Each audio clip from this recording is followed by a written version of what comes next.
friends, thank you very much for sparing your time and coming at a request at a very short notice. आज का मुद्दा it concerns national security and politicization of police. These are the important things for which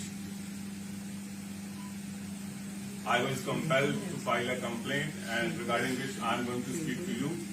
क्योंकि ये मुद्दा एक national security और all India concern का है. I will be addressing you in all the three languages in English, Punjabi and Hindi. What has concerned me most is that a very clever attempt was made to spread disaffection,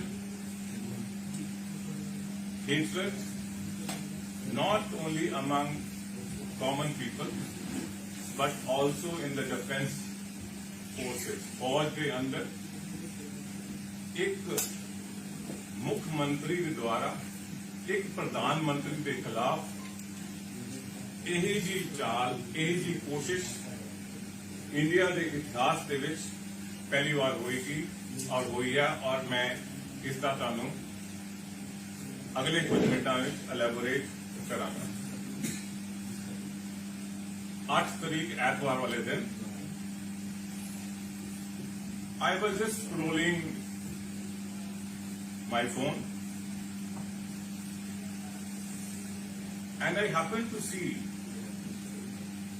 a video of Shri Arvind Kejriwal, Honorable Chief Minister of Delhi and convener of AAP government, the same government which is also in power in Punjab. उस video के विच मानयोग मुख्यमंत्री श्री अरविंद केजरीवाल जी एक वड्डी सभा नूं address कर रहे हैं और वो कई गल्लां कह रहे हैं. उन्हां दे विचों मैं 2-3 गल्लां तुहानूं एज इट इज रिप्रोड्यूस करांगा, बाकी तुसीं खुद उन्होंने विजिट करके देखना. उन्होंने ये कहा रैली नूं भड़काउण लई कि मोदी ने पाकिस्तान के साथ सेटिंग कर रखी है. In the second breath he says, Modi ने आतंकवादियों के साथ सेटिंग कर रखी है, मोदी ने टेररिस्ट के साथ सेटिंग कर रखी है. अंग्रेजी इसका ये विधान है. After that he puts a duty on the audience. उन्होंने एक ड्यूटी लगाते ने इस जहर नूं फैलाउण दे लई. वो कहते हैं कि जदों जदों तुसीं घर जाओ अपने आसी पड़ोसियां नूं, दोस्त मित्रां नूं ये जाके दसो कि दसो आज आपकी जिम्मेदारी है. मोदी से बड़ा देशद्रोही कोई नहीं है. An elected chief minister tells the public of India that your prime minister is देशद्रोही. This sort of scandalous, irresponsible, illegal and attempt to stage a coup by designing a rebellion has never been seen. Now let me tell you that how was it an attempt to spread this disaffection among the armed forces. ਇਹਦੇ ਲਈ ਸਭ ਤੋਂ ਪਹਿਲਾਂ ਤੁਹਾਨੂੰ ਸਮਝਣਾ ਪਏਗਾ ਹਰਿਆਣਾ ਕੀ ਹੈ, ਕਿਉਂਕਿ ਇਹ ਰੈਲੀ ਹਰਿਆਣਾ ਦੇ ਇੱਕ ਡਿਸਟ੍ਰਿਕਟ ਹਿਸਾਰ ਹੋ ਰਹੀ ਸੀ. Haryana according to one of the media reports contributes 11% of the armed forces. 11% फौज हरियाणे ਤੋਂ ਜਾਂਦੀ ਹੈ. ਹਿਸਾਰ ਦੇ ਡਿਸਟ੍ਰਿਕਟ ਦੇ ਹਰ ਦੂਜੇ ਘਰ ਦੇ ਵਿੱਚ ਇੱਕ ਫੌਜੀ ਹੈ. और हिसार दे विच जिद्दां IAS कोचिंग सेंटर होंदे जगह जगह ਆਰਮੀ ਦੇ ਵਿੱਚ ਤੁਸੀਂ ਕਿੱਦਾਂ ਰਿਕਰੂਟਮੈਂਟ ਕਰਨੀ ਹੈ ਉਹਦੇ ਸੈਂਟਰ ਖੁੱਲੇ ਨੇ। ਇਹ ਉਹ ਜਗ੍ਹਾ ਸੀ ਜਿੱਥੇ ਉਹ ਭਾਸ਼ਣ ਦੇ ਰਹੇ ਸਨ। ਹੁਣ ਉਹ ਕੀ ਕਹਿੰਦੇ ਨੇ, ਔਰ ਇਹ ਵੀ ਦੇਖੋ ਕਿ ਇਸ ਕਿਸ ਟਾਈਮ ਤੇ ਇਹ ਗੱਲਾਂ ਹੋ ਰਹੀਆਂ ਨੇ। ਮੁੱਖ ਮੰਤਰੀ ਅਰਵਿੰਦ ਕੇਜਰੀਵਾਲ ਆਪਣੇ ਮੂੰਹ ਕਹਿ ਰਹੇ ਨੇ ਇਸ ਸਪੀਚ ਦੇ ਵਿੱਚ, ये वो समय है कोट अनकोट, दोनों देशों मतलब पाकिस्तान और इंडिया दोनों देशों में युद्ध जैसी परिस्थितियां बनी हुई हैं। अपने स्पीच कह रहे हैं कि ऐसी परिस्थितियां बनी हुई हैं। फिर तुम की कह रहे हैं, हमारी एयरफोर्स के ऊपर, I am telling you, defence forces कितना उन्होंने इंटाइज किया जा रहा है, कितना पड़ताया जा रहा है। हमारी एयरफोर्स के सिर ऊपर आतंकवादी बता दिए गए हैं। मैं नहीं कह रहा जी, कौन कह रहा है? श्री अरविंद केजरीवाल। तुसी दसो, वही फौज वाले ने ये कहो कि ताड़े सिर से आतंकवादी बिठा देते गए, वो की करेगा? Will he not have a hatred for the person against whom this allegation is being made? Lastly, बहुत ही भयानक चीज जो कहते हैं, जी final nail in the coffin जो कोशिश कर रहे थे, वो कहते ने मोदी बहुत खतरनाक है इस देश के लिए। Therefore he is telling, now you see what is the full story, कि कहीं पे निगाहें और कहीं पे निशाना कह पब्लिक नूं रहे ने, निशाना फौज दे बंदियां नूं भटकाउण दा हो रहा है।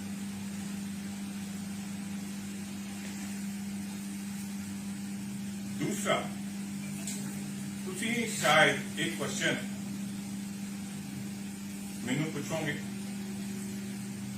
कि भाई ये हिसार च होया, हरियाणे च होया, तुसी पंजाब दे हो, why you taking up this call?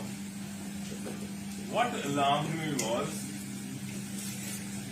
कि हाले 15 दिन पहला एक पंजाब दे विच और दिल्ली सरकार दे विच MOU होया है, ਜਿਹੜਾ MOU ਪੰਜਾਬ ਦੇ ਮੁੱਖ ਮੰਤਰੀ ਨੇ ਸ਼੍ਰੀ ਅਰਵਿੰਦ ਕੇਜਰੀਵਾਲ ਤੋਂ ਇਸ ਲਈ ਲਿਖਿਆ ਕਿ ਅਸੀਂ ਸਾਰੀਆਂ ਚੀਜ਼ਾਂ ਇਹਨਾਂ ਤੋਂ ਸਿੱਖਾਂਗੇ ਔਰ ਇਹਨਾਂ ਦੀਆਂ ਸਾਰੀਆਂ ਚੀਜ਼ਾਂ ਸਿਖਾਈਆਂ ਹੋਈਆਂ ਅਸੀਂ ਪੰਜਾਬ ਦੇ ਵਿੱਚ ਇੰਪਲੀਮੈਂਟ ਕਰਾਂਗੇ।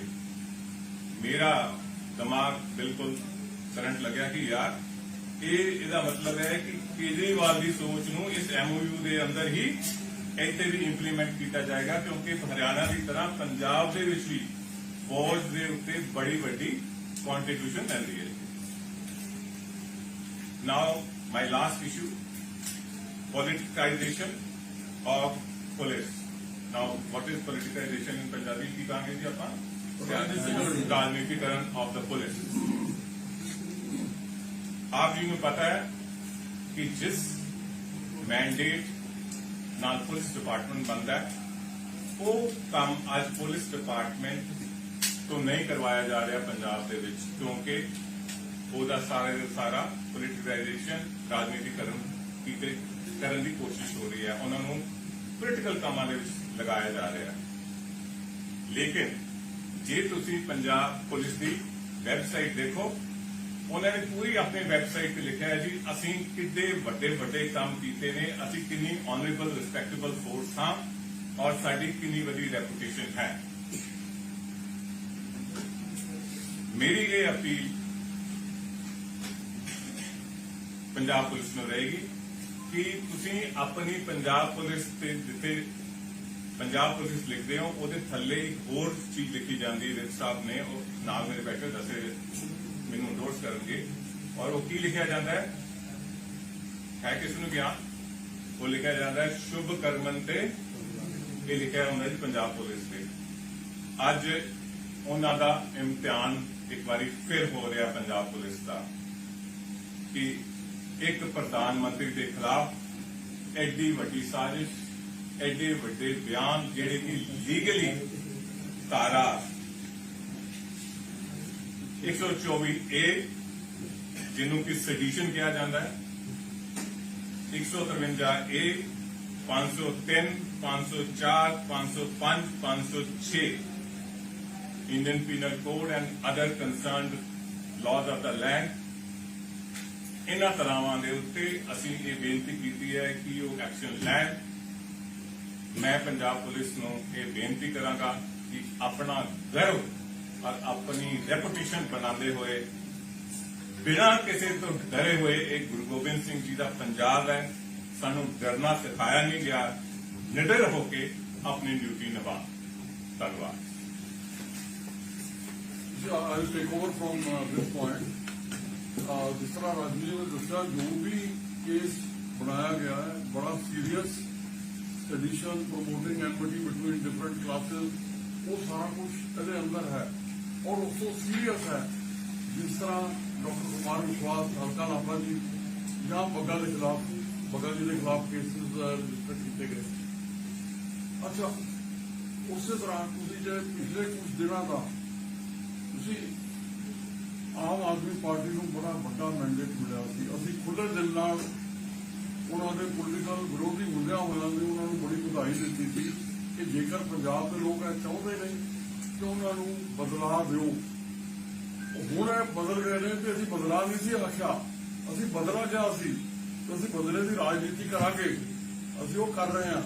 देखो, हो सकता सानू थोड़ी सी गलती लगी होवे, पर पंजाब के लोग जिन्हां ने सारा कुछ कीता है, उन्हां लई सोचण दा काम बनदा भी आउण वाले वक्त की जो वादे किए गए सी, अज जो हेल्थ सैक्टर बारे कुछ किया जा रहा है, एजुकेशन बारे कुछ किया जा रहा है, माफिया को कंट्रोल करने लई कुछ किया जा रहा है, नहीं किया जा रहा। सारा कुछ काहदे लई है, फलाने नूं दिल्लियों फड़ लो, फलाने नूं फलाने थां नूं फड़ लो। तुसीं अपने कल्ले कल्ले करके कीड़ कड्ढी जा रही है और वो भगवंत मान जी की चीफ मिनिस्टर की कीड़ नहीं है। जेकर FIR पढ़ो तो पंजाब की लॉफुली एस्टैबलिश्ड गवर्नमेंट के अगेंस्ट कुछ नहीं है, वो सिर्फ केजरीवाल जी के अगेंस्ट है। सिर्फ ना कला केजरीवाल जी का आता है उन्होंने अंदर, तो वो पोलिटिकल सिचुएशन और सरकार की यंत्रणा उसका एक बड़ा गलत इस्तेमाल हो रहा है। अच्छा, दूसरा, जेकर तुसीं पिछले मेरे नालों ज्यादा तुसीं जानते हो मीडिया के लोग, कतल, गैंगस्टरिज्म, माफिया रूल, डाके, जेकर हीरोइन हॉल्स जेकर देखो तो पिछले कुछ महीनों के अंदर बहुत ज्यादा बढ़ गया है। हुण कल मोहाली के अंदर की होया, तुसीं इंटैलीजेंस के दफ्तर उत्ते रॉकेट फायर किया गया। तुसीं एक चीज सोचो क्यों हो रहा है। तुसीं वो पुलिस जिहड़ी मोहाली दीआं सड़कां दे उत्ते, मोहाली के चौंकां जिन्हां नूं नाके लाउणे चाहीदे सी, वो सारी तुसीं झूठे केसां दे विच दिल्ली भेजी हुई है। जाओ कुमार विश्वास को उठा के लेके आओ, जाओ TPS बग्गा को उठा के लेके आओ, अलका लांबा को लपेटो। तुसीं सारी पुलिस तुहाडे झूठे केसां दे मगर लगी हुई है और वो फोर्स जिहड़ी थोड़ी सड़कों के विच जिन्हें सिक्योरिटी समाज के अंदर देनी है वो नहीं दे पा रही, उहदा नतीजा आ शुरू हो गया। कल जिहड़े तुसीं रिहर्सल ट्रेलर देखा, it is just a beginning. तुसीं गवर्नेंस जिहड़ी है ना, देखो लॉर्ड एक्टिव ने की क्या सी, power corrupts and absolute power corrupts absolutely. हुण एब्सोल्यूट पावर आ गई है and probably it is going to corrupt absolutely. तुसीं आने वाले दिनों में देखोगे, मैनूं अफसोस नाल कहना पैंदा कि पंजाब के लोगों दीआं जिहड़ियां सदरां सी, उन्हां नूं बड़ी उम्मीद सी कि केजरीवाल जी आउणगे, उन्हां दे पिछे भगवंत मान जी आउणगे और सानूं इंसाफ मिलेगा, सानूं जो चीज पुराने टाइम से नहीं मिली वो सारा कुछ मिल जाएगा। पर जिस तरह लग रहा है, यह दिशा ही बदल दी गई है। ਇਹਦਾ ਗੱਡੀ का मुंह ही मोड़ के दूजे पासे कर दिता गया है। तो मैनूं तो क्या लग रहा है कि जो वक्त आ रहा है, जेकर भगवंत मान जी हुण भी ना संभले तो शायद पंजाब के अंदर, देखो पंजाब पुलिस जिन्हें राजू साहब कह रहे सन, एक बड़ी अच्छी फोर्स है। इन्हें बहुत माड़े दिनों च लड़ाई लड़ के अपने 2000 के करीब बंदे मरवा के, अपने 1000 को वध रिलेटिव रिश्तेदार मरवा के इन्हें पंजाब के अंदर मिलिटेंसी खत्म की थी और शांति स्थापित की थी। पर जेकर हुण असीं उस पुलिस को गलत कामां लई वरत लिया ਤੁਸੀਂ ਇੱਕ ਚੀਜ਼ ਯਾਦ ਰੱਖੋ, ਜ਼ਿਆਦਾ ਅਫਸਰ ਚੰਗੇ ਹੋਣਗੇ, ਹਰ ਫੋਰਸ ਦੇ ਅੰਦਰ ਕੁਝ ਬਲੈਕ ਸ਼ੀਪ ਹੁੰਦੇ ਨੇ, ਕੁਝ ਕਾਲੀਆਂ ਪੇਡਾਂ ਹੁੰਦੀਆਂ ਨੇ, ਉਹਨਾਂ ਦਾ ਇਸਤੇਮਾਲ ਕਰਕੇ ਇਹ ਆਪਣੇ ਪਰਸਨਲ ਸਕੋਰ ਤੇ ਸੈਟਲ ਕਰ ਲੈਣਗੇ। ਪਰ ਕੀ ਪੰਜਾਬ ਦੇ ਲੋਕਾਂ ਨੂੰ ਜੋ ਤਰਾਸਦੀ ਇੰਨੇ ਸਾਨੂੰ ਸਹਿਣੀ ਪਈ ਸੀ, ਸਾਨੂੰ ਫਿਰ ਉਸੇ ਹਨੇਰੇ ਦੇ ਫੇਲ ਦੇ ਵਿੱਚ ਧੱਕ ਦਿਓਗੇ? ਤੁਸੀਂ ਪੰਜਾਬ ਨੂੰ ਬਖਸ਼ ਦਿਓ ਕੇਜਰੀਵਾਲ ਸਾਹਿਬ, ਤੁਸੀਂ ਦਿੱਲੀ ਤੇ ਫੋਕਸ ਕਰੋ, ਦਿੱਲੀ ਦਾ ਜੋ ਵੈਲਫੇਅਰ ਕਰਨਾ ਕਰੋ, ਤੇ ਪੰਜਾਬ ਦੀ ਪੁਲਿਸ ਦਾ ਮਿਸਯੂਜ਼ ਬੰਦ ਕਰੋ। ਔਰ ਮੇਰੀ ਪੰਜਾਬ ਪੁਲਿਸ ਨੂੰ ਜਿਵੇਂ ਰਾਜੂ ਜੀ ਨੇ ਬੇਨਤੀ ਕੀਤੀ ਹੈ, ਮੈਂ ਉਸ ਤਰ੍ਹਾਂ ਕਹਿਣਾ ਚਾਹੁੰਦਾ ਕਿ ਇਹ ਸਾਨੂੰ ਇੱਕ ਲਾਈਨ ਡਰਾ ਕਰ ਦੇਣੀ ਚਾਹੀਦੀ ਹੈ। ਪੁਲਿਸ ਅਫਸਰਾਂ ਨੂੰ ਵੀ ਸੋਚਣਾ ਚਾਹੀਦਾ ਹੈ ਕਿ ਗਲਤ ਕੰਮ ਅਸੀਂ ਨਹੀਂ ਕਰਾਂਗੇ। ਤੇ ਮੈਨੂੰ ਵਿਸ਼ਵਾਸ ਹੈ ਕਿ ਉਹਦੇ ਅੰਦਰ ਜੋ ਸਾਡਾ ਇੱਥੇ ਇੱਕ ਬੇਨਤੀ ਹੈ, ਜੋ ਇੱਕ ਛੋਟਾ ਜਿਹਾ ਸਾਡਾ ਮੈਸੇਜ ਹੈ, ਇਹ ਤੁਸੀਂ ਪੰਜਾਬ ਦੀ ਪਬਲਿਕ ਜਿਹਨੇ ਬੜੀਆਂ ਉਮੀਦਾਂ ਤੇ ਸੱਧਰਾਂ ਨਾਲ ਇਹਨਾਂ ਨੂੰ ਚੁਣਿਆ ਹੈ, ਉਸ ਪਬਲਿਕ ਤੱਕ ਇਹ ਪਹੁੰਚਾਓ ਕਿ ਗਲਤ ਦਿਸ਼ਾ ਜਾਇਆ ਜਾ ਰਿਹਾ ਹੈ ਔਰ ਇਹਨੂੰ ਆਪਾਂ ਰੋਕੋ, ਅਸੀਂ ਇਹਦਾ ਕੋਈ ਇਲਾਜ ਕਰੀਏ। ਤੇ ਮੈਨੂੰ ਉਮੀਦ ਹੈ ਤੁਸੀਂ ਇਹਦੇ ਵਿੱਚ ਸਾਡੀ ਇਮਦਾਦ ਕਰੋ। ਬਹੁਤ ਬਹੁਤ ਸ਼ੁਕਰੀਆ, ਥੈਂਕ ਯੂ। Any question? ਜੇਕਰ ਕੋਈ ਪੁੱਛਣਾ ਚਾਹੋ ਤਾਂ ये ਰਾਜੂ सर ਸਾਹਿਬ। ये जनसभा कब हुई थी? ये जो केजरीवाल की देखो जो वीडियो होती है उसमें तो पता नहीं चलता, लेकिन जिस तरीके से वो बोल रहे हैं तो मुझे लग रहा है ये 2019 में, क्योंकि वो कह रहे हैं ना कि इस तरीके की परिस्थितियां बनी हुई हैं, तो 2019 में। कौन से पुलिस स्टेशन में दिया?